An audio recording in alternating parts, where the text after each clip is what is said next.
ദിലീപിൻ്റെ കേസ് ഇന്ന് വലിയ വിവാദം സൃഷ്ടിച്ചിരിക്കുകയാണ്. അതിനകത്ത് കേരളത്തിലെ പൊതുസമൂഹത്തിന് യഥാർത്ഥത്തിൽ എന്താണ് സംഭവം എന്ന് മനസ്സിലായിട്ടില്ല. വളരെ വ്യാപകമായ പ്രചരണം ദിലീപിന് എതിരായിട്ടുണ്ട്. ദിലീപാണ് ഈ ഇരയെ പീഡിപ്പിക്കുന്നതിന് പിന്നിൽ കളിച്ച ബുദ്ധികേന്ദ്രമെന്ന് ചിലർ വിശ്വസിക്കുന്നു.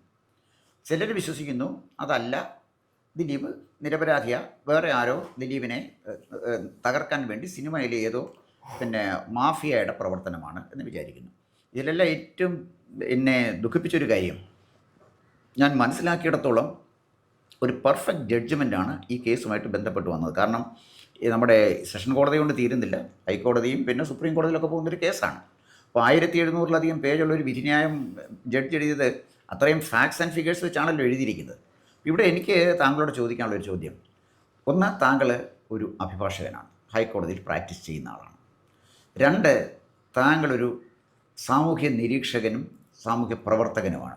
അപ്പോൾ സാമൂഹ്യ നിരീക്ഷകൻ, സാമൂഹ്യ പ്രവർത്തകൻ, അഭിഭാഷകനായിട്ട് മാറുന്ന അപൂർവം ആളുകളിൽ ഒരാളാണ് താങ്കൾ. അപ്പോൾ താങ്കൾക്ക് സമൂഹത്തിൽ നടക്കുന്ന ചലനങ്ങൾ അറിയാം. നിയമം മാത്രമല്ല, മനുഷ്യൻ നിയമത്തിനകത്തല്ലല്ലോ ജീവിക്കുന്നത്.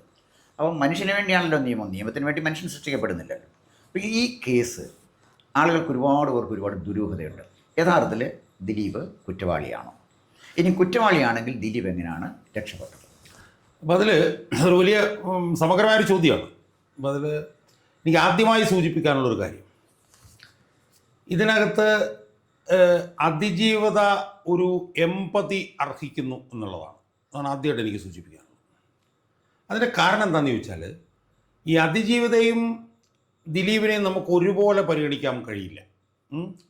കാരണം അതിജീവിതയെ സംബന്ധിച്ചിടത്തോളം അവർ വലിയൊരു പീഡനത്തിന് ഇരയാക്കപ്പെട്ട ഒരു ഇരയാണ്, ഒരു വിക്റ്റിമാണ്. ഇപ്പോൾ തന്നെ അവരെ പീഡിപ്പിച്ച 6 പേര് ശിക്ഷിക്കപ്പെട്ടു. അവർക്ക് 20 വർഷം തടവ് ശിക്ഷ കൊടുത്ത് ചെയ്തു. ഗൂഢാലോചനയിൽ ആരെങ്കിലും പങ്കെടുത്തിട്ടുണ്ടോ ഇല്ലയോ എന്നുള്ള കാര്യം സംബന്ധിച്ച് തർക്കമുള്ളൂ. പക്ഷെ അത് പറയുമ്പോഴും notwithstanding all that, അവർ ഒരു വലിയ പീഡനത്തിന് ഇരയായ ഒരു സ്ത്രീയാണ്. മനസ്സിലായി? ആ നിലയിൽ അവരോട് നമുക്ക് ഒരു സഹതാപം ഉണ്ടാവണം. അതാണ് ആദ്യമായിട്ട് എനിക്ക് സൂചിപ്പിക്കാം.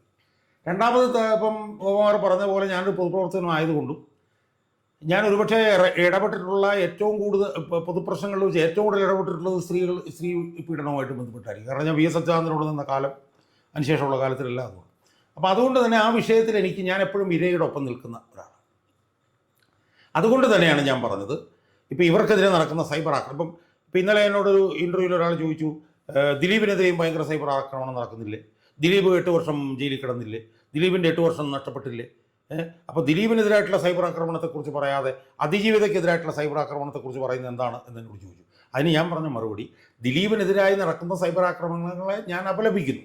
പക്ഷേ അപലപിക്കുമ്പോൾ തന്നെ ഇത് തമ്മിൽ കമ്പയർ ചെയ്യുമ്പോൾ ഈ അതിജീവിതയ്ക്കെതിരെ നടക്കുന്ന സൈബർ ആക്രമണത്തിനോടൊപ്പം സൈബർ ആക്രമണത്തിനെയാണ് ഞാൻ കൂടുതൽ അപലപിക്കുക. കാരണം എന്താണ്? For the simple reason that അവർ കൂട്ട ബലാത്സംഗത്തിന് ഇരയാക്കപ്പെട്ടൊരു സ്ത്രീയാണ്. മനസ്സിലായി? അപ്പോൾ അതുകൊണ്ട് അവരുടെ കൂടെയാണ് ഞാൻ മാനസികമായി നിൽക്കുന്നത്. ഇനി നമുക്ക് ഗോകുമാർ പറഞ്ഞ പോലെ നമുക്ക് അതിൻ്റെ വിധിന്യായത്തിലേക്ക് വരാം. നമുക്കറിയാം 2017 നടന്ന സംഭവമാണ്. 8.5 വർഷക്കാലം ഇതിൻ്റെ വിചാരണ നീണ്ടുപോയി. ആ നീണ്ടുപോയ സമയത്ത് എനിക്ക് തോന്നുന്നു 2-3 വർഷങ്ങൾക്ക് മുമ്പ് കോടതി വളരെ പ്രകോപനപരമായിട്ടാണ് ഈ ഇരയുടെ അഭിഭാഷകനോടൊക്കെ പെരുമാറുന്നതെന്നൊക്കെ പറഞ്ഞ് അന്ന് ഒരു വീഡിയോ ചെയ്ത ആളാണ് ഞാൻ 2 വർഷങ്ങൾക്ക് മുമ്പ്. മനസ്സിലായി? പക്ഷെ ഇന്ന് ഞാനതിൽ ദുഃഖിക്കുന്നു. അന്ന് ഞാൻ ചെയ്യുമ്പോഴത്തേക്കും ഇതിൻ്റെ വിചാരണ നടന്നുകൊണ്ടിരിക്കുകയാണ്. ഇന്നിപ്പോൾ എൻ്റെ മുമ്പിൽ 1714 പേജിൻ്റെ ഒരു ജഡ്ജ്മെൻ്റ് ഉണ്ട്. അതിൽ 1500 ചില്ലാനം പേജും റിട്ടൺ കണ്ടൻ്റാണ്. ബാക്കിയുള്ളത് സാക്ഷി, മെറ്റീരിയൽ ഒബ്ജക്ട്സ്, സാധനങ്ങളൊക്കെ ലിസ്റ്റാണ്. അപ്പം 1500 പേജിൻ്റെ ഒരു വിധിന്യായം എന്ന് പറഞ്ഞു കഴിഞ്ഞാൽ ഒരു 10,000 പേജ് എഴുതിയാൽ മാത്രമേ 1000 ചില്ലാനം പേജ് ടൈപ്ഡ് ആവൂ. ആ വിധിന്യായം പല ഘട്ടങ്ങളിലായി ഞാൻ ഏതാണ്ട് ഒരാവർത്തി വായിച്ചിട്ടുണ്ട്. ചില ഭാഗങ്ങൾ ഒന്നിലധികം തവണ ഞാൻ വായിച്ചിട്ടുണ്ട്. ആ വായിച്ചതിൽ നിന്ന് എനിക്ക് മനസ്സിലായൊരു കാര്യം, ഇത് ഞാൻ കണ്ടിട്ടുള്ള വിധിന്യായങ്ങളിൽ വെച്ച് ഒരു ചരിത്രവിധിയാണ്. ഒരുപാട് വിധിന്യായങ്ങൾ എന്നുവെച്ചാൽ ഒരുപക്ഷെ പ്രതിപക്ഷ യൂട്യൂബിലായിരിക്കാം ഒരുപക്ഷെ ഈ വിധിന്യായങ്ങൾ അസസ് ചെയ്തുകൊണ്ടുള്ള ഏറ്റവും കൂടുതൽ വീഡിയോകൾ വന്നിട്ടുള്ളത് എന്ന് വിശ്വസിക്കുന്ന ഒരാളാണ് ഞാൻ. കാരണം എനിക്കത് വായിക്കാൻ അറിയാവുന്നുണ്ട്. കാരണം ഞാൻ ചേർന്നിട്ട് കൂടെ നിന്നപ്പോൾ മുതൽ വിധിന്യായങ്ങൾ വായി. അപ്പോൾ ഇതൊരു ക്ലാസിക് ജഡ്ജ്മെൻറ്റാണ് ഈ ജഡ്ജ്മെൻറ്റ്. അപ്പോൾ പറഞ്ഞാൽ നമ്മുടെ ഒരു പ്രശ്നം എന്താണെന്ന് വെച്ചാൽ, നമ്മുടെ ഈ പൊതുജനങ്ങളുടെ ഒരു പ്രശ്നം എന്താണെന്ന് വെച്ചാൽ, നമ്മൾ വിചാരിക്കുന്നത് ജഡ്ജിക്ക് എന്തും ചെയ്യാം എന്നാണ്. ജഡ്ജിക്ക് ഒരു ബോധ്യം, ഇപ്പം പിന്നെ ദിലീപിനെ വെറുതെ വിടണം എന്നാണ് ജഡ്ജിക്ക് ബോധ്യമെങ്കിൽ ജഡ്ജിക്ക് ദിലീപിനെ വെറുതെ വിടാം എന്നുള്ള അവകാശാധികാരം ഉണ്ടെന്നാണ് നമ്മൾ പൊട്ടന്മാർ ജനങ്ങൾ വിശ്വസിക്കുന്നത്. പക്ഷേ അത് വെറും പൊട്ടത്തരമാണ്. ജഡ്ജിക്ക് ഒരു കാരണവശാലും ജഡ്ജിയുടെ ബോധ്യത്തിൻ്റെ അടിസ്ഥാനത്തിൽ ഒരു വിധി എഴുതാൻ പറ്റില്ല. ഇനി ജഡ്ജിക്ക് ബോധ്യത്തിൻ്റെ അടിസ്ഥാനത്തിൽ വിധി എഴുതണമെങ്കിൽ തന്നെ അതിനാവശ്യമായിട്ടുള്ള നിയമവും അതിനെ പിന്തുണയ്ക്കുന്ന തെളിവുകളും ഉണ്ടാവണം. അതുണ്ടെങ്കിൽ ജഡ്ജിക്ക് എഴുതാം. അല്ലാതെ ദിലീപ് പിന്നെ വെറുതെ വിടണം എന്ന് പറഞ്ഞൊരു ജഡ്ജ്മെൻറ്റ് വിധിക്ക് ജഡ്ജിക്ക് എഴുതാൻ പറ്റില്ല. കാരണം ജഡ്ജിയുടെ പ്രവർത്തനത്തിന് 4 അതിരുകളുണ്ട്. ജഡ്ജിയുടെ പ്രവർത്തനത്തിന് ഭരണഘടനയുടെ അതിരാണ്, ക്രിമിനൽ നിയമങ്ങൾ, സിവിൽ നിയമങ്ങൾ, ഇതെല്ലാം ഇതിനൊക്കെ ഉള്ളൊരു 4 അതിരാണ്. ആ അതിരിനുള്ളിൽ നിന്ന് തെളിവിൻ്റെ അടിസ്ഥാനത്തിൽ മാത്രമേ ഒരു ജഡ്ജിക്ക് ഒരു വിധിന്യായത്തിലെത്താൻ പറ്റുള്ളൂ. ഞാൻ ഇടപെട്ടോട്ടെ. ഇത് പറഞ്ഞപ്പോഴാണ് പെട്ടെന്ന് ഓർത്ത്. ഇന്നിപ്പോഴേ എൻ്റെ ഒരു സുഹൃത്തിനെ കണ്ടു, വളരെ അഭ്യസ്തവിദ്യനായ സുഹൃത്താണ്. അദ്ദേഹം പറഞ്ഞു, അദ്ദേഹത്തിനോട് ആരോ വിളിച്ച് പറഞ്ഞു, ഈ 1 മുതൽ 7 വരെയുള്ള പ്രതികളെ ശിക്ഷിക്കും, ദിലീപിനെ വെറുതെ വിടും, അതിൽ ഒരുപാട് രൂപയുടെ കൈക്കൂലിയുടെ ഇടപാടുണ്ട് എന്ന് പറഞ്ഞപ്പോൾ ഞാൻ വളരെ അഭ്യസ്തവിദ്യനാണ്. കാരണം നമ്മുടെ സമൂഹം അറിഞ്ഞിരിക്കേണ്ട ഒരു കാര്യമാണ്. വിധിന്യായം ഇങ്ങനെ ആയിരിക്കും എന്ന് ഒരാഴ്ച മുമ്പ് അല്ലെങ്കിൽ 3 ദിവസം മുമ്പ് ഞങ്ങളോടൊക്കെ വിളിച്ചു പറഞ്ഞു. ഞാനതൊരു ഊമക്കത്തും വരികയും ചെയ്തു. അപ്പം ഞാനിത് പറഞ്ഞതിൻ്റെ കാര്യം, ഇപ്പോൾ താങ്കളത് മുഴുവൻ വായിച്ച ആളാണ്. അപ്പം ഞാൻ പറഞ്ഞു, ഈ ഒരു ജഡ്ജ്മെൻ്റ് ഒരു ഫൈനൽ ജഡ്ജ്മെൻ്റ് അല്ല, അത് ഹൈക്കോടതിയിലും സുപ്രീം കോടതിയിലും ഒക്കെ പരിശോധിക്കുന്നതല്ലേ. ഇത്രയും പിന്നെ പേജസ് 10,700 പേജ് ജഡ്ജി എഴുതണമെങ്കിൽ കൃത്യമായിട്ട് പഠിച്ചിട്ടാണ്. അപ്പം നിഷ്പക്ഷമായി നിർഭയമായി ന്യായാന്യായങ്ങൾ നോക്കി എഴുതിയൊരു വിധിന്യായത്തെ ഏതൊരു ഹിയർസയുടെ ഏതെങ്കിലും ഒരു കേട്ടുകേഴ്വിയുടെ അടിസ്ഥാനത്തിൽ ജഡ്ജിയിലെ പിന്നെ അഴിമതി ആരോപിക്കുക, ഇത് ബയാസ്ഡ് ആണെന്ന് പറയുക, അത് താങ്കളെപ്പോലെ ആൾ പറയുന്നത് ശരിയല്ല. എന്നിട്ടപ്പം ഞങ്ങൾ ഈ ഗൂഢാലോചനയുടെ കാര്യങ്ങളൊക്കെ പറഞ്ഞു. ഗൂഢാലോചന തെളിയിക്കണ്ടേ, അതുമായിട്ട് ബന്ധപ്പെട്ട് എനിക്ക് താങ്കളുടെ അഭിപ്രായം അറിയേണ്ടത്. പക്ഷേ ഞാൻ ഈ ജഡ്ജ്മെൻറ്റിനെ കുറിച്ച് പറഞ്ഞപ്പോഴേ, ഞാൻ ഇന്ന് രാവിലെ സംസാരിച്ചൊരു അഭ്യസ്ത വിദ്യൻ പോലും ഈ ജഡ്ജ്മെൻറ്റ് എന്താണെന്ന് പഠിക്കാതെ ഇത്തരം ഒരു വലിയ പ്രചരണം നടക്കുന്നുണ്ട്. നേരത്തെ തന്നെ ജഡ്ജ്മെൻറ്റ് ഇങ്ങനെയാണെന്ന് നടത്തുന്നു. അത് കൃത്യമായി നമ്മൾ പൊതുജനത്തിനെ ബോധ്യപ്പെടുത്തേണ്ട ഒരു ചുമതല അഭിഭാഷകൻ എന്ന നിലയിൽ താങ്കൾക്കുണ്ട്, ഒപ്പം ഒരു സാമൂഹ്യ പ്രവർത്തകൻ എന്നുള്ള നിലയിലും താങ്കൾക്കുണ്ട്. അതിൽ 2 കാര്യങ്ങളുണ്ട്. ഒന്ന്, ഞാൻ പൊതുവിലൊരു കാര്യം പറയട്ടെ. 8-ാം തീയതി വന്നാണ് ഈ വിധിന്യായം. ഇന്നിപ്പോൾ എത്രയായി തീയതി? 20 12 ദിവസം കഴിഞ്ഞിരിക്കുന്നു ഈ വിധിന്യായം. അതിനിടയിൽ ഒട്ടനവധി വീഡിയോകൾ ഞാനിതുമായി ബന്ധപ്പെട്ട് സോഷ്യൽ മീഡിയയിൽ കണ്ടു. ഒരൊറ്റ വീഡിയോ പോലും അതിജീവിതയ്ക്ക് വേണ്ടി നിൽക്കുന്ന ആളുകളിൽ ഒരാൾ പോലും ഈ വിധിന്യായത്തിൽ ഇന്നതാണ് പറയുന്നത്, അത് ഇന്ന കാര്യം കൊണ്ട് തെറ്റാണ് എന്ന് ഒരാൾ പോലും. കാരണം നമ്മുടെ മുമ്പിൽ ഇപ്പോൾ ഒരു വിധിന്യായം ഉണ്ടല്ലോ, നമുക്ക് വിചാരണ നടക്കുമ്പോൾ നമുക്ക് എന്തും പറയാം. പക്ഷേ ഇപ്പം നമ്മുടെ മുമ്പിൽ ഒരു വിധിന്യായമുണ്ട്. സ്വാഭാവികമായും ഇപ്പം നമ്മൾ അനുകൂലമായിട്ടും പ്രതികൂലമായിട്ടും ചർച്ച ചെയ്യുമ്പോഴത്തേക്കും അതിൻ്റെ ഒരു അടിസ്ഥാന ഒരു ബെഞ്ച് മാർക്ക് എന്ന് പറഞ്ഞാൽ ആ വിധിയായിരിക്കണം. ആ വിധി നോക്കിയിട്ട് നമ്മൾ പറയണം, ദിലീപിനെ വെറുതെ വിടാൻ വേണ്ടിയിട്ട് ജഡ്ജി പറഞ്ഞ കാര്യങ്ങൾ ഇന്നതൊക്കെയാണ്, അത് ഇന്ന കാരണങ്ങളുടെ അടിസ്ഥാനത്തിൽ തെറ്റ്. അപ്പം ഞാൻ വിധിന്യായത്തെ കുറിച്ചാൽ ഞാൻ അങ്ങനെയാണ് പറയുന്നത്. എന്നാൽ നിർഭാഗ്യവശാൽ ഈ 12 ദിവസത്തിനിടയിൽ ഒരു അതിജീവിതയെ അനുകൂലിക്കുന്ന അതിജീവിത മുതൽ ഒരാൾ പോലും, അതിൽ അഭിഭാഷകരുണ്ട്, സിനിമാടം, ഒരാൾ പോലും ഈ വിധിന്യായത്തിനെ വായിച്ച് അതിൻ്റെ അടിസ്ഥാനത്തിൽ ഒരു നിലപാടിലെത്തിയിട്ടില്ല.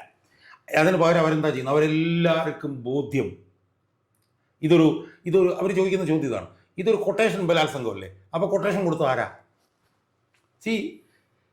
പൾസർ സുനി എന്ന് പറഞ്ഞവൻ ഇത് തന്നെയാണ് അവൻ്റെ പണി. അതായത് ഓടുന്ന വണ്ടിയിൽ സ്ത്രീകളെ ഇതുപോലെ പീഡിപ്പിക്കാൻ ശ്രമിക്കുക, അവരുടെ ദൃശ്യങ്ങൾ പറ്റുമെങ്കിൽ നഗ്ന ദൃശ്യം എടുക്കുക, അതിൻ്റെ പേരിൽ പണം ഉണ്ടാക്കലാണ് അവൻ്റെ പ്രധാനപ്പെട്ട പണി. അവൻ ഈ സ്ത്രീയെ ഇതുപോലെ ചെയ്യുന്നതിന് എത്രയോ ആഴ്ചകൾക്ക് മുമ്പ് ഒരു കേരളത്തിലൊരു പ്രമുഖ പ്രശസ്തയായ ഒരു നടിയെ ഇത് ചെയ്യാൻ നോക്കി. പേര് ഞാൻ പറയുന്നില്ല. അവരുടെ ഭർത്താവ് ഒരു പ്രമുഖ നിർമ്മാതാവ് കൂടിയാണ്. അവർ കിടന്ന് ബഹളം ഉണ്ടാക്കി. അപ്പോൾ അവർ വലിയ കൂടിയ ആളാണെന്ന് മനസ്സിലായിട്ടാണ് അവനെ വിട്ടത്. പിന്നെ ഈ ബലാത്സംഗം കൊട്ടേഷനാണെന്ന് ഇത്ര നിർബന്ധം എന്താ? കൊട്ടേഷന് വേണ്ടി മാത്രമേ ബലാത്സംഗം ചെയ്യുള്ളൂ? ഇങ്ങനെയുള്ള സംശയങ്ങളുണ്ട്. അവിടെ നിൽക്കട്ടെ. അപ്പോൾ ഇനി 2ാമത്തെ വിഷയത്തിലേക്ക് നമ്മൾ വരുമ്പോൾ, ഈ വിധി നേരത്തെ പ്രവചിച്ചു എന്നും പറഞ്ഞിട്ടുള്ളതല്ല. അതിൻ്റെ രൂപമൊക്കെ തോന്നുന്നു, അത് പലർക്കും അവിടെ ഇവിടെയൊക്കെ പോയിട്ടുണ്ട്.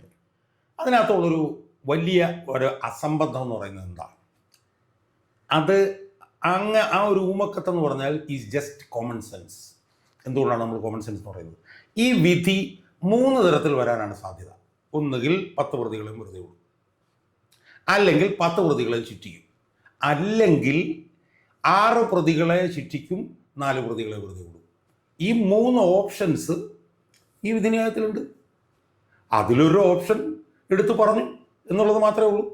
ഇനി ആ ഊമക്കത്ത് നമ്മൾ ഒന്നുകൂടി ഡിസെക്ട് ചെയ്യുമ്പോൾ നമുക്ക് കണ്ടെന്നറിയാം. അതിനകത്ത് വേറൊരു കാര്യം കൂടെ പറഞ്ഞിട്ടുണ്ട്. ഹൈക്കോടതിയിലെ 3 ജഡ്ജിമാർ ഇതിനകത്ത് കളിച്ചു എന്നും പറയുന്നുണ്ട്. അത് അതിനകത്ത് കൊണ്ടുവരേണ്ട ഒരു കാര്യവുമില്ല. അതിലൊരു നിർണായക ജഡ്ജ് എന്ന് പറഞ്ഞാൽ ജസ്റ്റിസ് വി രാജ വിജയരാഘവനാണ്. ശബരിമല കേസെടുത്ത് കൈകാര്യം ചെയ്തുകൊണ്ടിരിക്കുന്ന ഒരു ജഡ്ജിൻ്റെ പേര് കൂടെ അതിനകത്ത്. അപ്പോൾ അതിനകത്ത് ഒരു മോട്ടീവ് ഉണ്ടെന്നുള്ളത് വളരെ വ്യക്തം.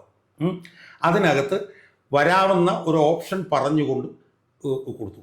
പക്ഷെ നമ്മുടെ പൊതുമണ്ഡലത്തിൻ്റെ ഏറ്റവും വലിയൊരു പരിമിതിയാണിത്. എന്താണെന്ന് ചോദിച്ചു കഴിഞ്ഞാൽ, ഒരു സ്ത്രീപീഡന കേസ് വന്നു കഴിഞ്ഞാൽ ആ സ്ത്രീപീഡന കേസിൽ അതിജീവിതയുടെ കൂടെ നിൽക്കണം. എന്നാൽ അതാണ് പുരോഗമനം, അതാണ് സ്ത്രീപക്ഷം, അതാണ് വിപ്ലവം എന്നുള്ള ഒരു തോന്നലാണ്. മനസ്സിലായി? അതാണ് ഇവിടെ സംഭവിച്ചിരിക്കുന്നത്. അതിജീവിതയുടെ കൂടെ നമ്മൾ നിൽക്കുമ്പോൾ അത് വസ്തുനിഷ്ഠ സാഹചര്യങ്ങളും യാഥാർത്ഥ്യങ്ങളും പരിശോധിച്ചുകൊണ്ടാണെന്നുള്ളതാണ് ഈ അനുഭവം നമ്മളെ കാണിക്കും. ഇപ്പം നമ്മുടെ മുമ്പിൽ 1714 പേജിൻ്റെ ഈ ജഡ്ജ്മെൻറ്റ് നമ്മുടെ മുമ്പിലുണ്ട്. ആ ജഡ്ജ്മെൻറ്റിൽ ഈ ജഡ്ജ് ഒരു CPM നേതാവിൻ്റെ മകളും കൂടെയാണ്. ആ നിലയിൽ എനിക്കൊക്കെ സംശയങ്ങളുണ്ടായിരുന്നു. പക്ഷെ ഞാൻ പറയുന്നു, അവരെ ഇതിൻ്റെ മുഴുവൻ തെളിവ്, അപ്പം അതിനകത്ത് ഈ ദിലീപും പൾസർ സുനിയുമായി ബന്ധമുണ്ടെന്ന് കാണിക്കാൻ ഒരു 7 സാഹചര്യങ്ങൾ പ്രോസിക്യൂഷൻ അതിനകത്ത് പറയുന്നുണ്ട്. എൻ്റെ മൊബൈലുണ്ട്. പക്ഷെ ഈ 7 സാഹചര്യങ്ങളും അവർ ഓരോന്നോരോന്നായി എടുത്ത് ഈ 7 സാഹചര്യങ്ങളും പ്രോസിക്യൂഷൻ കോടതിയുടെ മുമ്പിൽ കൊണ്ടുവന്ന തെളിവുകളുടെ അടിസ്ഥാനത്തിൽ തള്ളിക്കളയുകയാണ്. 7 സാഹചര്യങ്ങളും തള്ളിക്കളയുകയാണ്. ഇതിൻ്റെ രണ്ടാമത്തെ അന്വേഷണം തുടങ്ങിയത് അവിടെ നിന്നാണ്. ബാലേന്ദ്രകുമാർ എന്ന് പറഞ്ഞിട്ടുള്ള നടനാണ്. അയാൾ ഏറ്റവും കള്ളസാക്ഷിയാണ് എന്ന് കാര്യകാരണ സഹിതമായിട്ട് വാട്സപ്പ് മെസ്സേജ് വെച്ചിട്ട് തെളിയിക്കുകയാണ്. അയാൾ കള്ളസാക്ഷിയാണെന്ന് തെളിയിക്കുന്നത് എങ്ങനെയാണെന്നറിയോ? അയാളുടെ വാട്സപ്പ് മെസ്സേജ് പരിശോധിക്കുമ്പോഴത്തേക്കും അയാളെ ആദ്യ ഭാഗത്ത് മുഴുവൻ ദിലീപിന് ജാമ്യം കിട്ടാൻ വേണ്ടി ഹൈക്കോടതി ജഡ്ജിമാരെ ഉൾപ്പെടെ ബന്ധപ്പെട്ടു എന്ന് അതിനകത്ത് പറയണം. എന്തിന്? ദിലീപിന് ജാമ്യം കിട്ടാൻ വേണ്ടി. അതിൻ്റെ അന്വേഷണ ഉദ്യോഗസ്ഥനായിട്ടുള്ള S. ശ്രീജിത്ത് എന്ന് പറഞ്ഞിടത്താണ് അതിനകത്ത് ഏറ്റവും വലിയ അട്ടിമറി നടത്തി എന്നുള്ളത് പേര് സഹിതം എഴുതിയിട്ടുണ്ട്. അതിൻ്റെ വിശദമായിട്ട് 3-4 വീഡിയോകൾ ഞാൻ ചെയ്യുന്നുണ്ട്. അയാളുടെ സഹോദരി ശ്രീകല സുരേഷ് എന്ന് പറഞ്ഞൊരു ജഡ്ജുണ്ട്. ആ ജഡ്ജാണ് ഇതിനകത്ത് ഏറ്റവും വലിയ മാനിപ്പുലേഷൻ നടത്തി വെച്ചിരിക്കുന്നത്. അതായത് അന്വേഷണ ഉദ്യോഗസ്ഥൻ്റെ സഹോദരി. ആ ജഡ്ജ്മെൻറ്റിനകത്ത് കാര്യകാരണ സഹിതം എഴുതി വെച്ചിരിക്കുകയാണ് ബാലേന്ദ്രകുമാറിന് അന്വേഷണ ഉദ്യോഗസ്ഥനുമായിട്ടും അദ്ദേഹത്തിൻ്റെ കുടുംബമായിട്ടും അടുത്ത ബന്ധമുണ്ട്. ഇതിനകത്ത് ആരുടെയൊക്കെ പേരുകളാണ് കൊണ്ടുവന്നിരിക്കുന്നത്? അമിത്ഷായുടെ പേര്, നെയ്യാറ്റിങ്കര ബിഷപ്പിൻ്റെ പേര്, പന്നീർ സെൽവത്തിൻ്റെ പേര്, മഞ്ചേരി ശ്രീധരൻ നായരുടെ പേര്. ഇവരെയെല്ലാം ദിലീപിന് ജാമ്യം കിട്ടാൻ വേണ്ടി താൻ ബന്ധപ്പെട്ടിട്ടുണ്ട് എന്ന് ബാലേന്ദ്രകുമാർ എന്ന് പറഞ്ഞിട്ടുള്ള ഈ നിർണായക സാക്ഷി പറയുന്നതിൻ്റെ തെളിവുകൾ അവരതിനകത്ത് പറയുകയാണ്.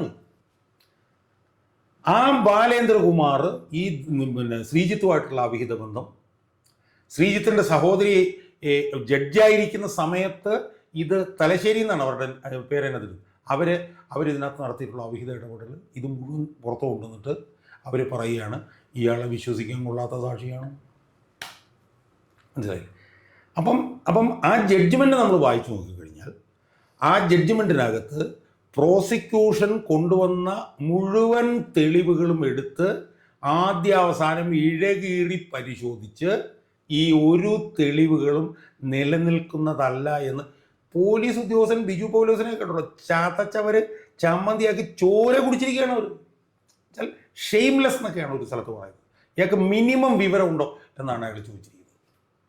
അപ്പം ആ ജഡ്ജ്മെൻറ്റ് സത്യം പറഞ്ഞാൽ ഇത് മേൽക്കോടതിയിൽ പോയാൽ പോലും ഇതിപ്പോൾ ഇന്ന് എൻ്റെ ഭാര്യ എനിക്കൊരു സാധനം കാണിച്ചു തന്നു.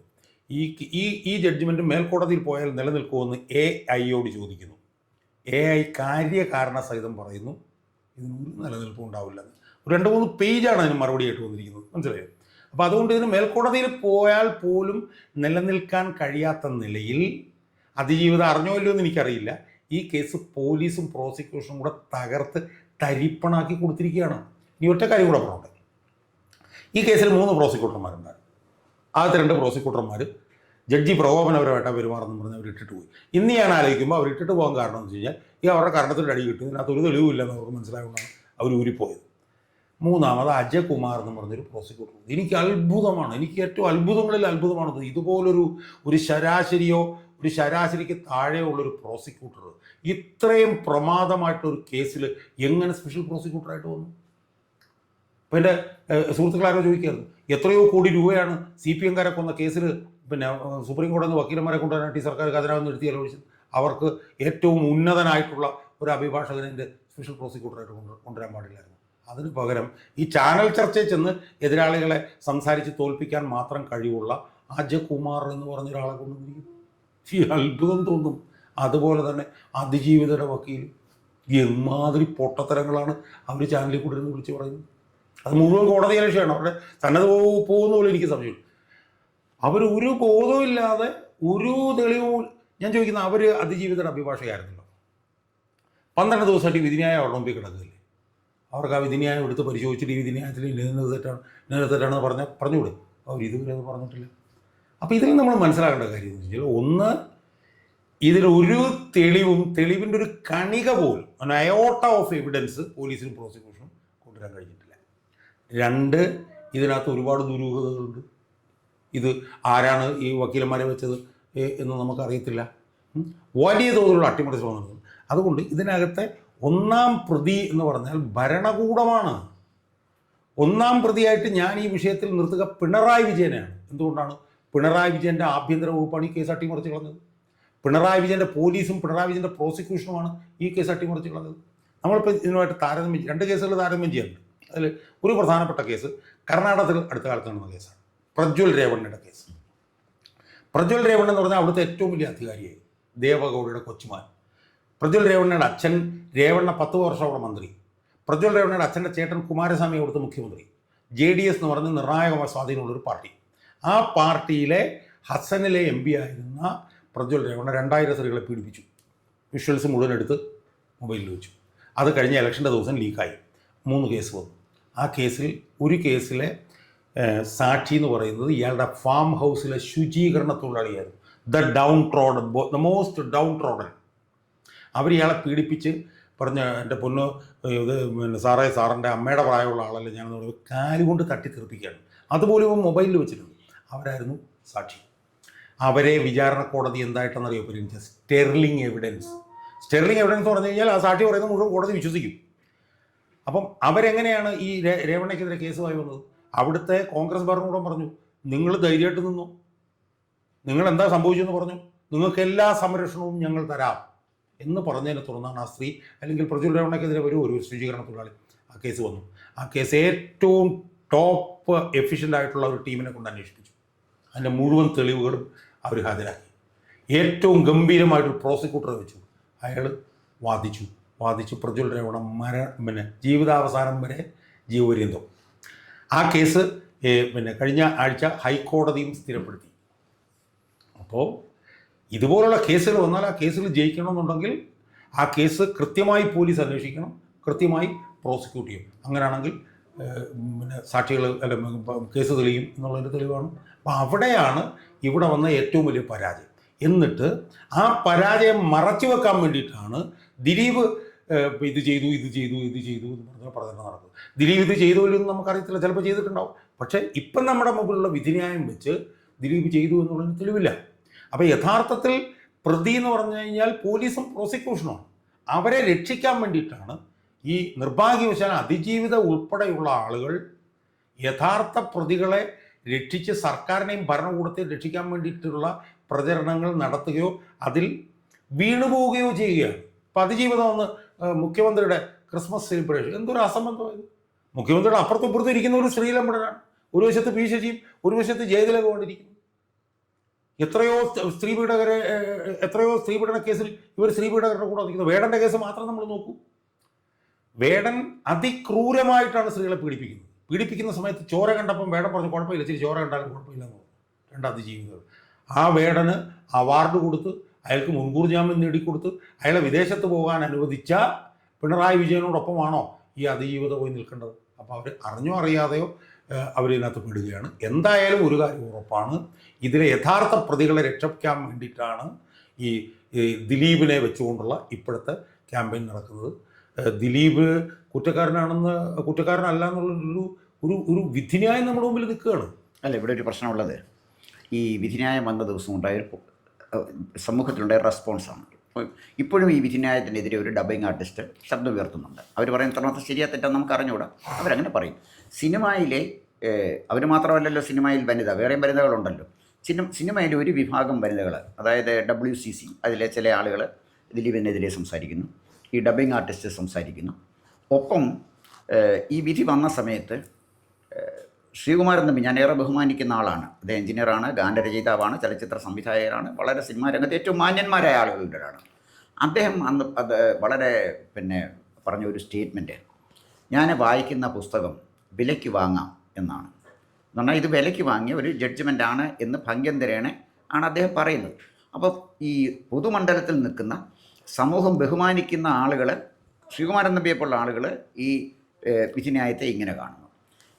ഞങ്ങൾ കുറേ പേര് ആഗ്രഹിക്കുന്നത് ദിലീപിനെ ശിക്ഷിക്കണം, അതുകൊണ്ട് ഞങ്ങളുടെ ആഗ്രഹം അനുസരിച്ച് ദിലീപിനെ ശിക്ഷിക്കണം, തെളിവൊന്നും വേണ്ട, ഞങ്ങളുടെ ആഗ്രഹം അങ്ങനെ, അതുകൊണ്ട് ആഗ്രഹത്തിനനുസരിച്ച് ശിക്ഷിക്കണം എന്നുള്ളതാണ് ഈ ഡബ്ബിംഗ് ആർട്ടിസ്റ്റിൻ്റെയും അതുപോലെ ചില സ്ത്രീകളുടെയും നിലപാട്.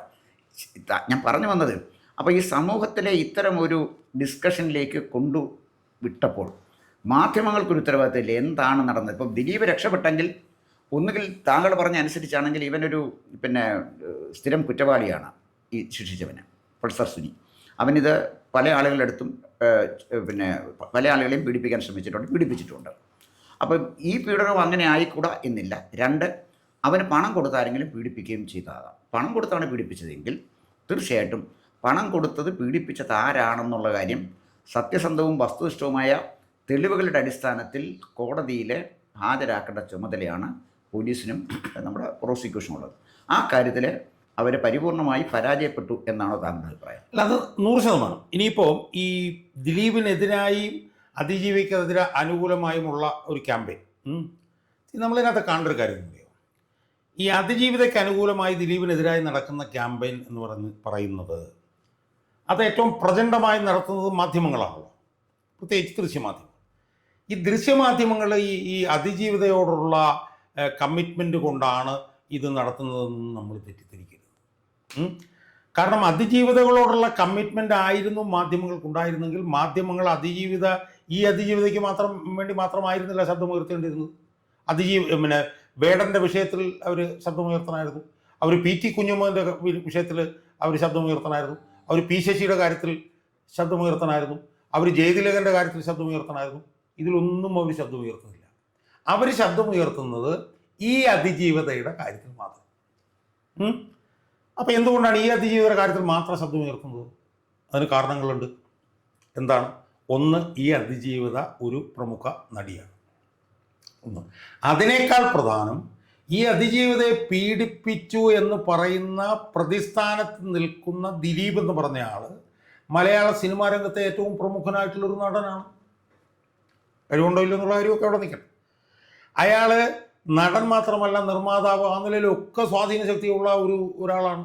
അപ്പോൾ സ്വാഭാവികമായും ഇതിനകത്തേക്ക് കൂടുതൽ ശ്രദ്ധ വരാനുള്ള കാരണം ഇതിനപ്പുറത്തും ഇപ്പുറത്തും നിൽക്കുന്ന ആളുകൾ കൂടുതൽ ഐബോൾസ് അട്രാക്റ്റ് ചെയ്യുന്ന 2 ആളുകളാണ്. ഒന്ന് പ്രമുഖ നടിയാണ്, പിന്നെ അപ്പുറത്ത് നിൽക്കുന്നത് ദിലീപാണ്. 1. 2, ഇത് വലിയ തോതിൽ വ്യൂവർഷിപ്പിന് സാധ്യതയുള്ളൊരു ഒരു മാറ്ററാണ് ഈ മാറ്റർ. ഇപ്പം ഭാഗ്യലക്ഷ്മി പൊട്ടത്തരാണ് ഒരു വാർന്ന വിളിച്ചു പറയും. അവർ ഈ ചോദ്യങ്ങൾക്ക് മറുപടി പറയണമെന്ന് പറഞ്ഞ് ഞാൻ വീഡിയോ അതിനൊന്നും മറുപടിയില്ല. പക്ഷേ അവരെന്ത് പറഞ്ഞു കഴിഞ്ഞാലും അത് ഒപ്പിയെടുക്കാനായിട്ട് ചാനലുകാർ ഇവിടെ ഉണ്ട്.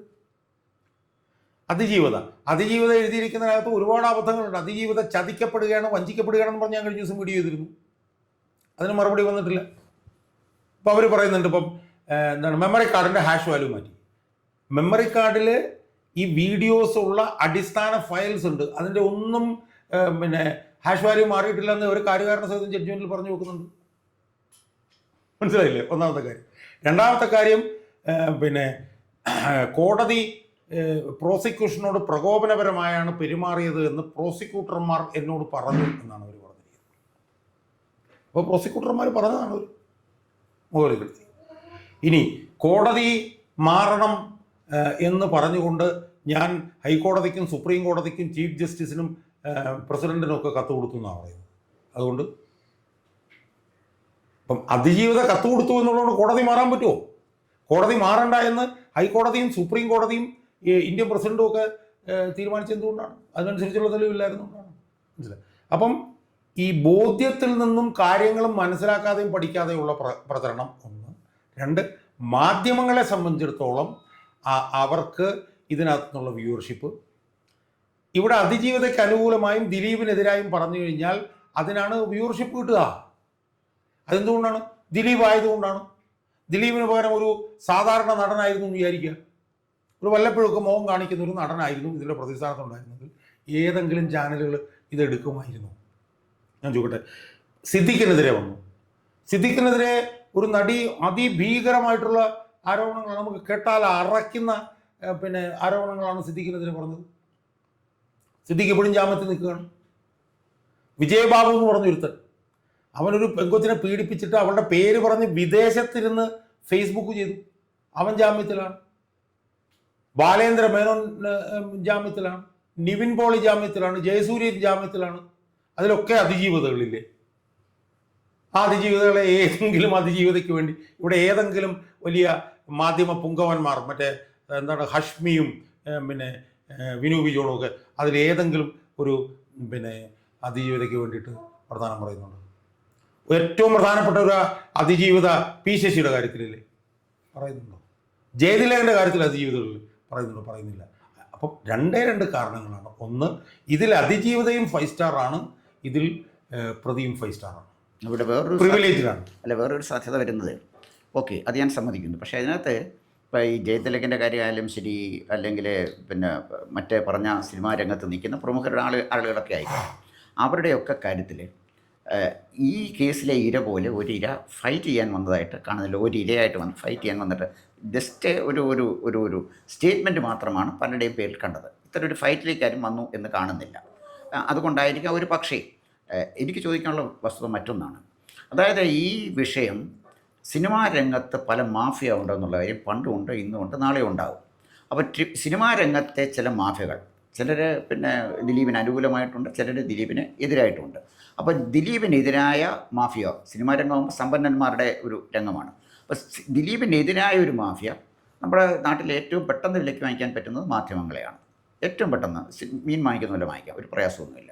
അത് വലിയ മാധ്യമങ്ങൾ തൊട്ട് കൊച്ചു മാധ്യമങ്ങൾ വരെ വാങ്ങിക്കാം. അപ്പം അവർ ഈ മാധ്യമങ്ങളെ വിലക്കെടുത്ത് ദിലീപിനെതിരെ ഫൈറ്റ് ചെയ്യുകയാണോ? ഒരു സാധ്യതയാണ് ചോദിക്കുന്നത്. രണ്ട്, ദിലീപിനെ തകർക്കാനായിട്ട് നിൽക്കുന്ന സിനിമാ രംഗത്ത് ഈ മാഫിയയുടെ ഭാഗമൊന്നുമല്ല, അവസരങ്ങളുടെ കാര്യത്തിലാകാം, നിൽക്കുന്ന ചില ആളുകൾ അതിൻ്റെ പിന്നിലുണ്ടോ? ഇനി മൂന്നാമതൊന്ന്, ദിലീപ് യഥാർത്ഥത്തിൽ കുറ്റവാളിയാണെങ്കിൽ ദിലീപ് തന്നെ ഈ വിഷയം മാനിപ്പുലേറ്റ് ചെയ്ത് കൊണ്ടുപോവുകയാണ്. എന്താണ് ഇതിൻ്റെ പിന്നിലുള്ള മൂന്ന് കാര്യങ്ങൾ ഞാൻ മറുപടി പറയാം. ഒന്ന്, വന്നു എന്ന് പറയും. ഞാനിതുപോലെ ഒരുപാട് ഈ ശ്രീപട്ട വിഷയങ്ങളിൽ ഇടപെട്ടിട്ടുള്ളതുകൊണ്ടാണ് ഞാൻ പറയും. ഇവർ ഫൈറ്റ് ചെയ്യാൻ വന്നതിൻ്റെ കാരണം താരതമ്യേന ഇവർ സമ്പന്നയാണ്. മനസ്സിലായില്ലേ? ഒരു കോടീശ്വരി എന്നല്ലെങ്കിൽ ഒരു ലക്ഷപ്രഭുവാണ്. അവർക്ക് മറ്റ് ഭാഷകളിലൊക്കെ അഭിനയിച്ചൊക്കെ അവർ ഒരുപാട് പൈസ ഉണ്ടാക്കിയിട്ടുണ്ട്. എന്ന് മാത്രമല്ല, അവരെ പിന്തുണയ്ക്കാനും ഈ WCC അതുപോലെയുള്ള ആളുകൾ, CPM ഇതുപോലുള്ള വലിയ സംവിധാനങ്ങൾ അവർക്കുണ്ട്. അതേസമയം സാധാരണ സിനിമാടന്മാരാൽ പീഡിപ്പിക്കപ്പെടുന്ന പാവപ്പെട്ട നടിമാർക്ക് അവർക്ക് എന്ത് വേർവിധാനാണ് ഇതിനകത്തുള്ളത്? ഇപ്പം സിദ്ദിഖ് പീഡിപ്പിച്ച പെങ്കൊച്ച് അത് വലിയ ട്രോമയിലാണ്, വലിയ ഡിപ്രഷനിലാണ്. അതിനെയൊന്നും ആർക്കും സഹായിക്കാനില്ല, ഒരു മീഡിയ അവരെ സഹായിക്കാനില്ല. വിജയബാബു പീഡിപ്പിച്ച കൊച്ചു ഡിപ്രഷനിലാണ്, എനിക്ക് നേരിട്ടറിയാം. മനസ്സിലായി? അപ്പം ഈ പീഡിപ്പിക്കപ്പെടുന്നവൻ, ഇപ്പം ദിലീപിന് സുപ്രീം കോടതി ചെന്നപ്പോഴത്തേക്ക് ജഡ്ജ് മുകൾ റോത്തുകയായിരുന്നു. ദിലീപിന് പീഡിപ്പിക്കപ്പെട്ടത് ഒരു പാവപ്പെട്ട സ്ത്രീയാണ്, അവർ ട്രോമയിലാണ്, ഡിപ്രഷനിലാണ്. അപ്പം അതുകൊണ്ട് ഇവർ ഫൈറ്റ് ചെയ്യാൻ വന്നു എന്ന് പറഞ്ഞാൽ ഇവരുടെ വലിയ ആർജവമായിട്ടൊന്നും കണ്ട, അതിനാവശ്യമുള്ള മറ്റ് സൗകര്യങ്ങൾ അവർക്കുണ്ടായിരുന്നു, അതുകൊണ്ട് അവർ വന്നു എന്നുള്ളതാണ് ഒന്ന്. പിന്നെ കോമാർ ദിലീപിൻ്റെ കാര്യത്തിൽ ചോദിച്ചില്ലേ, അതിലെല്ലാത്തിനും വസ്തുതകൾ ഉണ്ടാകാനുള്ള സാധ്യതകൾ വളരെ വലുതാണ്. ഒന്ന്, ഈ ദിലീപ് എന്ന് പറയുന്ന നടൻ വലിയ ഈ പറഞ്ഞ പോലെ നടന അഭിരുചി എന്നുള്ള ആളാണെന്നൊന്നും എനിക്ക് തോന്നുന്നില്ല. ഒരു ആനിമേറ്റഡ് ഒരു ആനിമേറ്റഡ് മിമിക്രി പോലെയൊക്കെയുള്ള അതിനപ്പുറത്തൊന്നും വലിയ അഭിനയ കഴിവുള്ളതായിട്ടൊന്നും എനിക്ക് തോന്നുന്നില്ല. അയാൾ അഭിനയത്തിൽ നിന്നത് അങ്ങനെ അയാൾ സ്ത്രീയായിട്ട് അഭിനയിച്ചു, കൂനനായിട്ട് അഭിനയിച്ചു, പൊട്ടനായിട്ട് അഭിനയിച്ചു, ഗേ ആയിട്ട് അഭിനയിച്ചു, ഇങ്ങനെയൊക്കെയാണ് അയാൾ നിന്ന് പോകുന്നുള്ളത്. പക്ഷേ അയാൾ സിനിമാ വ്യവസായത്തിലെ പല പല സ്വാർത്ഥ താല്പര്യക്കാർക്കും വലിയ ഭീഷണിയായി മാറിക്കൊണ്ടിരിക്കുകയായിരുന്നു. കാരണം അയാൾ സിനിമാ നടനപ്പുറത്ത് അയാൾ ഒരു വലിയ സംഘാടകനായിരുന്നു. അയാൾ നിർമ്മാണ രംഗം, സിനിമ തിയേറ്ററുകളുടെ രംഗം ഇതെല്ലാം പിടിച്ചെടുക്കാൻ തുടങ്ങി. അന്ന് ഗോകുമാർ ഓർമ്മ ഉണ്ടെന്നറിയില്ല, ഈ സംഭവം ഉണ്ടായപ്പോഴത്തേക്ക് അയാളെ ഏറ്റവും ശക്തമായി എതിർത്ത് രംഗത്ത് വന്ന ആൾ ലിബർട്ടി ബഷീറാണ്. ലിബർട്ടി ബഷീറിൻ്റെ കയ്യിലായിരുന്നു പതിറ്റാണ്ടുകളായിട്ട് സിനിമാ തിയേറ്റർ വ്യവസായം. അതിപ്പം പിടിച്ചെടുത്തു, എന്തോ ഒരു സംഘടന ഉണ്ടാക്കി പിടിച്ചെടുത്തു. അപ്പം സിനിമാ വ്യവസായത്തിൽ ഓൾറൗണ്ടായി സ്വാധീനം ചെലുത്തുന്ന ഒരു വലിയ ഒരു ഒരു വടവൃക്ഷമായി ഇവൻ വളർന്നു വരികയായിരുന്നു. സിനിമ അഭിനയ രംഗത്ത് മാത്രമല്ല, മൊത്തം. അപ്പോൾ അത് സിനിമാ രംഗത്തുള്ള മറ്റുള്ളവർക്ക് പ്രശ്നമായി വന്നു. അതൊരു പ്രധാനപ്പെട്ട പ്രശ്നമായിരിക്കാം എന്നാണ് എനിക്ക് തോന്നുന്നത്. അപ്പോഴും ദിലീപ് ഇത് ചെയ്യിച്ചതാണോ അല്ലയോ എന്നുള്ളത് സംബന്ധിച്ച് എനിക്ക് ഉറപ്പില്ല. ചെയ്യിച്ചതല്ല എന്ന് പൂർണ്ണമായി ഞാൻ വിശ്വസിക്കുന്നുമില്ല. പക്ഷേ ഇപ്പോൾ യഥാർത്ഥത്തിൽ ഈ ദിലീപ് ഈ നടക്കുന്ന പ്രചരണങ്ങളുടെ എല്ലാം പുറകിൽ ദിലീപ് ഉണ്ടോ എന്ന് എനിക്കറിയില്ല. കാരണം ഇപ്പോൾ അയാൾ കുറ്റമുക്തനായി നിൽക്കുകയാണ്. അപ്പം അയാൾക്ക് വേണ്ടി ഇപ്പോൾ സ്ത്രീക്കെതിരെ നടത്തുന്ന സൈബർ ആക്രമണത്തിൽ അയാളുടെ അനുവാദമില്ലാതെ അയാളുടെ പിന്തുണക്കാരുണ്ടാവും. അത് സ്വാഭാവികമാണ്. കാരണം അവർ നോക്കുമ്പോഴത്തേക്ക് 8 വർഷം ഇയാളുടെ പോയി, ആ ഒരു കലിപ്പ് അവർക്കുണ്ടാവും.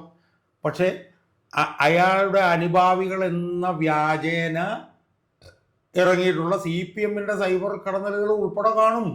എൻ്റെ ഉദാഹരണം ഞാൻ പറഞ്ഞുതരാം. ഇപ്പോൾ രാഹുൽ മാങ്കൂട്ടത്തിൻ്റെ വിഷയം വന്നു.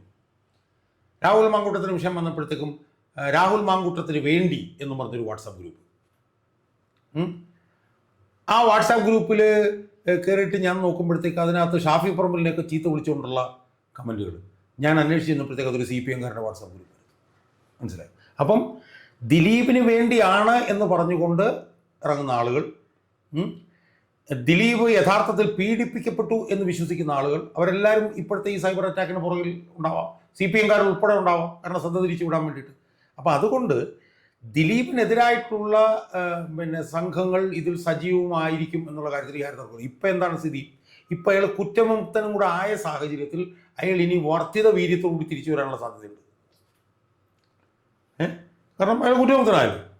സ്വാഭാവികമായും അയാൾ നേരത്തെ ഉള്ളതിനേക്കാൾ ഭീഷണിയാണ് ഇപ്പം ഇയാളുടെ എതിര് സെറ്റുകാർക്ക്. കാരണം നേരത്തെ എന്ന് പറഞ്ഞു കഴിഞ്ഞാൽ വിചാരണ നടന്നുകൊണ്ടിരിക്കുകയായിരുന്നു, എന്താവുമെന്ന് അറിയത്തില്ല. ഇപ്പോൾ ഇയാൾ അക്യൂറ്റഡായി. അപ്പോൾ അതുകൊണ്ട് നാളെ ഇയാൾ ശക്തനായി തിരിച്ചു വരുമോ എന്നുള്ളൊരു ഭയവും ഇയാളുടെ എതിര് സെറ്റുകാർക്കുണ്ട്. അവരും അതിജീവിതയുടെ പുറകെ കാണും. അപ്പോൾ അതെല്ലാം കൂടെ നമ്മൾ പരിശോധിച്ച് നോക്കുമ്പോൾ ഇയാൾക്കെതിരായിട്ടുള്ള ശക്തികളും വളരെ ശക്തമായി തന്നെ ഇതിനകത്ത് ഉള്ളതായിട്ട് നമുക്ക് തോന്നാം. അവർ ഇന്നത്തെ ദൃശ്യമാധ്യമങ്ങളിൽ അവരിടപെട്ടിട്ടുണ്ടാവും എന്നുള്ള കാര്യത്തിൽ യാതൊരു തർക്കവുമില്ല. കാരണം ഇന്നത്തെ ദൃശ്യമാധ്യമങ്ങളല്ല ഇന്നലത്തെ ദൃശ്യമാധ്യമങ്ങൾ. ഇന്നത്തെ ദൃശ്യമാധ്യമങ്ങൾ എന്ന് പറഞ്ഞു കഴിഞ്ഞാൽ പെയ്ഡ് ദൃശ്യമാധ്യമങ്ങളാണ്. പെയ്ഡായിട്ടുള്ള കാര്യങ്ങളിൽ ഇടപെടുന്നവരാണ് ഇന്നത്തെ ദൃശ്യമാധ്യമം. ഞാൻ മനസ്സിലാക്കുന്നിടത്തോളം, ഞാൻ പേരെടുത്ത് പറയുന്നില്ല, മിക്കവാറും ചാനലുകളിൽ പാർട്ടി ഫ്രാക്ഷനുകളുണ്ട്. ഇപ്പം എൻ്റെ ഒരു അനുഭവം ഞാൻ പറയാം. VS-ൻ്റെ ഒരു അനുസ്മരണം ഞങ്ങളിവിടെ നടത്തി. അപ്പോൾ എന്നോടൊരു മാധ്യമപ്രവർത്തകൻ പറഞ്ഞു, സാറേ ഞങ്ങളുടെ ചാനലിലെ പാർട്ടി ഫ്രാക്ഷനുള്ളവർ വന്നിട്ട് അത് ഞാനിതുമായിട്ട് സഹകരിക്കരുത്. കാരണം 2 തവണ CPM അധികാരത്തിൽ വന്നതോടുകൂടി CPM എല്ലാ ദൃശ്യമാധ്യമങ്ങളെയും പിടിച്ചു. പിന്നെ ഒരു മരംവെട്ടുകാരൻ്റെ ചാനൽ വന്നു. ആ മരംവെട്ടുകാരൻ്റെ ചാനൽ സർക്കാരിൻ്റെ 100% അനുകൂലമായിട്ട് നിൽക്കുകയാണ്. കാരണം അവൻ്റെ കേസുകളിൽ നിന്ന് അവന് രക്ഷപ്പെടണം. അതിൽ ഏറ്റവും പ്രധാനപ്പെട്ട ഒരു മാധ്യമപ്രവർത്തകനുണ്ട്, തലയിൽ മുടിയില്ലാത്തൊരു മാധ്യമപ്രവർത്തകൻ. അവൻ പോക്സോ കേസിൽ പ്രതിയാണ്. അപ്പം ഈസി ആയിട്ട് ഇതുപോലുള്ള സ്വാർത്ഥ താല്പര്യക്കാർക്ക് വിലയ്ക്ക് മേടിക്കാൻ കഴിയുന്ന ദൃശ്യമാധ്യമങ്ങളാണ് ഇന്നുള്ളത്. അതിൽ തന്നെ ഈ മരംവെട്ടുകാരൻ്റെ ചാനൽ നികേഷ് കുമാർ ഉൾപ്പെടെയുള്ള താഴോട്ടുള്ള ആളുകൾ ഈ ദിലീപിൻ്റെ കാര്യത്തിൽ ഇടപെട്ടത് സംബന്ധിച്ചിട്ടുള്ള ഞെട്ടിക്കുന്ന ക്ലിഞ്ചിങ് ആയിട്ടുള്ള തെളിവുകൾ ഈ വിധിന്യായത്തിലുണ്ട്. അതായത് നികേഷ് കുമാറിൻ്റെയും റോഷിപാലിൻ്റെയും പേര് വിധിന്യായത്തിൽ ഒരു 6 or 7 സ്ഥലത്ത് പറയുന്നുണ്ട്. ബാലേന്ദ്രകുമാറിനെ കൊണ്ടുവന്നതിൽ ഉള്ള ബന്ധം, ഇതിൻ്റെ അന്വേഷണത്തിൻ്റെ തലവനായിട്ട് ശ്രീജിത്ത് ഇരുന്നപ്പോൾ ശ്രീജിത്ത് നിരന്തരം നികേഷ് കുമാറുമായി ബന്ധപ്പെട്ടുകൊണ്ടിരിക്കുകയായിരുന്നു ഉൾപ്പെടെയുള്ള കാര്യങ്ങളായിരുന്നു. അപ്പം ദിലീപിനെതിരായിട്ടുള്ള മാഫിയ സംഘങ്ങൾ, പിന്നെ ദൃശ്യമാധ്യമങ്ങളെ വിലക്കെടുക്കൽ, ഇതൊക്കെ സ്വാഭാവികമായിട്ടുള്ളൊരു കാര്യമാണ്. പക്ഷേ ഇതൊക്കെ പറയുമ്പോഴും ദിലീപ് ഇത് ചെയ്തിട്ടില്ല എന്ന് പൂർണ്ണമായി വിശ്വസിക്കാൻ ഞാൻ ആളല്ല. പക്ഷേ ദിലീപ് ഇത് ചെയ്തിട്ടുണ്ടെങ്കിൽ പോലും ഇത് തെളിയാനുള്ള സാധ്യത തുലവും കുറവാണ് എന്ന് പറയാൻ കാരണം ഇതിൻ്റെ പോലീസ് അന്വേഷണവും ഇതിൻ്റെ പ്രോസിക്യൂഷനും അമ്പേ പരാജയപ്പെട്ടു എന്നുള്ളത് കൊണ്ട് ഇത് മേൽക്കോടതിയിൽ പോയാൽ പോലും ഇത് രക്ഷപ്പെടുന്നിരിക്കുന്നു. ഈ അജകുമാർ എന്ന് പറഞ്ഞ ഇയാൾ ചാനലുകളോട് നിന്നുകൊണ്ട് പിന്നെ കിടന്ന് തൊണ്ട കീറുന്നത് കണ്ടു. ആ തൊണ്ട കീറൽ ചിലപ്പോൾ കുറേ ആളുകൾ കണ്ടെന്നിരിക്കും. പക്ഷേ ഹൈക്കോടതിയിലോട്ടൊക്കെ ചെല്ലുമ്പോൾ ഉണ്ടല്ലോ, ചവറ്റുകൊട്ടയിലെടുത്ത് കളഞ്ഞാൽ പോലും അത്ഭുതമില്ല. എന്ന് മാത്രമല്ല, ഹൈക്കോടതിയിൽ ചെല്ലുമ്പോൾ ഇത് പരാജയപ്പെടാനുള്ള അരങ്ങ് ഈ അതിജീവിതയുടെ കൂടെ നിൽക്കുന്ന അഭിഭാഷകരെല്ലാം കൂടെ ഒരുക്കുന്നുണ്ട് എന്നുള്ളതും കൂടി നമ്മൾ കാണണം. കാരണം ജസ്റ്റിസ് ഡെലിവറി സിസ്റ്റത്തിനെ വേരോടെ മുറിച്ച് കളയുന്ന രീതിയിലുള്ള കോടതിക്കെതിരായിട്ടുള്ള വലിയ വിമർശനങ്ങളാണ് ഈ TB മിനിയും ഈ അജകുമാറും ഈ ദൃശ്യമാധ്യമങ്ങളിൽ. അതുകൊണ്ട് കോടതി അജിറ്റേറ്റഡ് ആണ്. ജുഡീഷ്യൽ ഓഫീസേഴ്സ് അസോസിയേഷൻ പരാതി വരെ കൊടുത്തിട്ടുണ്ട്. അപ്പോൾ ഇത് രണ്ടും കൂടെ ചേരുമ്പോൾ തെളിവില്ലായ്മയും അവരുടെ ആൻറ്റഗണിസം കൂടെ നോക്കുമ്പോൾ ഇത് മോളിൽ ചെല്ലുമ്പം ഇത് ഹൈക്കോടതിയിൽ തന്നെ ഇതങ്ങ് പിന്നെ കെട്ടടങ്ങാനുള്ള സാധ്യതയാണ് കാണുന്നത്. ഇത് കെട്ടടങ്ങി കഴിയുമ്പോൾ എല്ലാവരും പൊടിയും തട്ടിക്കൊണ്ട് ഈ ഭാഗ്യമുള്ള ലക്ഷ്മിയും ഭാഗ്യമില്ലാത്ത ലക്ഷ്മിയും ഒക്കെ പൊടിയും തട്ടിക്കൊണ്ട് പോകും. അതിജീവിതം എന്ന് പറഞ്ഞാൽ ആ സ്ത്രീ വല്ല ഡിപ്രഷനിലേക്ക് പോകാനുള്ള സാധ്യതയാണ് ആത്യന്തികമായി ഇതിനകത്തുനിന്ന് ഉണ്ടാവാൻ പോകുന്നത്. ദിലീപിനെ സംബന്ധിച്ചിടത്തോളം അയാളൊരു തിരിച്ചുവരവിലേക്ക് പോകാനുള്ളൊരു സാധ്യതയും നമുക്ക് തള്ളിക്കളയാൻ പറ്റില്ല. അയാൾ ചെയ്തോ ഇല്ലയോ എന്നുള്ളത് അത് ഒരു ഒരു ഒരു മരീചികയായിട്ട് നമ്മുടെ മുന്നിൽ നിൽക്കും. കൂടുതൽ വാർത്തകളും വിശേഷങ്ങളും നേരിട്ട് ലഭിക്കാൻ ജനങ്ങളിൽ നിന്ന് ജനങ്ങളിലേക്ക് ജനഭൂമി ന്യൂസ് സബ്സ്ക്രൈബ് ചെയ്യൂ. ബെൽ ബട്ടൺ അമർത്താനും മറക്കരുത്.